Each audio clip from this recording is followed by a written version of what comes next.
پاکستان اور انگلینڈ کے درمیان جاری 3 ٹیسٹ میچوں کی سیریز کے دوسرے ٹیسٹ کے پہلے دن کا کھیل اختتام پذیر ہو چکا ہے۔ پاکستان نے ٹاس جیت کر پہلے بالنگ کا فیصلہ کیا، جو کہ پاکستانی بالرز نے شاندار کارکردگی دکھا کر درست ثابت کیا۔ انگلینڈ کی ٹیم پہلے دن کا کھیل ختم ہونے تک 9 وکٹوں کے نقصان پر 248 رنز بنا سکی ہے۔ پاکستان کی جانب سے محمد عباس نے انتہائی جاندار بالنگ کا مظاہرہ کرتے ہوئے 15 اوورز میں 56 رنز دے کر 4 اہم وکٹیں حاصل کیں۔ ان کا ساتھ دیتے ہوئے محمد علی نے بھی 17 اوورز میں 63 رنز کے عوض 3 وکٹیں چٹکائیں۔ انگلینڈ کے ٹاپ آرڈر کو پاکستانی بالرز نے شروعات میں ہی شدید مشکلات سے دوچار کیا۔ اوپنر بین ڈکٹ کو محمد عباس نے 17 رنز پر LBW کیا۔ اس کے بعد MLG کو بھی عباس نے صرف 8 رنز پر محمد رضوان کے ہاتھوں کیچ کرایا۔ انگلینڈ کے کپتان جو روٹ بھی محمد عباس کی نپی تلی بالنگ کا شکار بنے اور صرف 4 رنز بنا کر LBW ہو گئے۔ تاہم جے کاکس نے کچھ مقاومت دکھائی اور 105 گیندوں پر 7 چوکوں کی مدد سے 55 رنز کی ذمہ دارانہ اننگز کھیلی، لیکن وہ بھی خرم شہزاد کی گیند پر سبسٹیٹیوٹ فیلڈر کو کیچ دے بیٹھے۔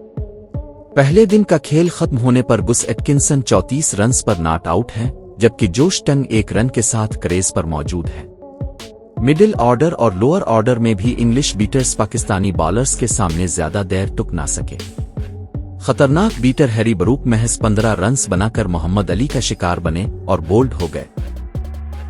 اس کے بعد ڈین لارنس 17 رنز بنانے کے بعد شان مسعود کی ڈائریکٹ تھرو پر رن آؤٹ ہو کر پویلین لوٹ گئے۔ Wicket keeper batter Jamie Smith نے کچھ دیر تک اکیلے جنگ جاری رکھی اور اسی گیندوں پر 10 چوکوں کی مدد سے 100 رنز کی تیز رفتار اننگز کھیلی، لیکن انہیں بھی محمد علی نے بولڈ کر کے پاکستان کو بڑی کامیابی دلائی۔ اس کے بعد اولا روبنسن بغیر کوئی رن بنائے محمد علی کی گیند پر بولڈ ہوئے، جبکہ جوفرا آرچر 14 رنز بنا کر محمد عباس کے ہاتھوں بولڈ ہو گئے۔ انگلینڈ کے نچلے نمبروں کے بیٹر گس ایٹکنسن نے آخری لمحات میں تیز بیٹنگ کی اور 25 گیندوں پر 5 چوکوں کی مدد سے 34 رنز بنا کر ناٹ آؤٹ رہے۔ انگلینڈ کی اننگز میں 22 اضافی رنز شامل رہے، جس کے بعد 56 اوورز کے کھیل کے اختتام پر انگلینڈ کا اسکور 9 وکٹوں کے نقصان پر 248 رنز ہے۔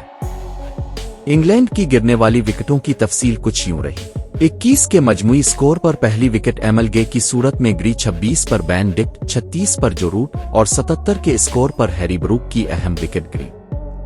اس کے بعد 120 پر ڈین لارنس، 187 پر جے کاکس، 222 کے اسکور پر یک کے بعد دیگرے جیمی اسمتھ اور اولا روبنسن آؤٹ ہوئے، جبکہ 243 کے مجموعی سکور پر 9ویں وکٹ جوفرا آرچر کی صورت میں گری۔ اگر پاکستانی بالنگ لائن اپ پر نظر ڈالیں تو محمد عباس 15 اوورز 3 میڈن 56 رنز اور 4 وکٹیں، محمد علی 17 اوورز 2 میڈن 67 رنز اور 3 وکٹیں، خرم شہزاد 15 اوورز 79 رنز اور 1 وکٹ، عامر عثمان 9 اوورز 1 میڈن اور 34 رنز، کوئی وکٹ حاصل نہ کر سکے۔ پاکستان کے پاس دوسرے دن کے آغاز پر انگلینڈ کی آخری وکٹ جلدی حاصل کر کے ایک بڑی پہلی اننگز کی برتری قائم کرنے کا بہترین موقع ہوگا۔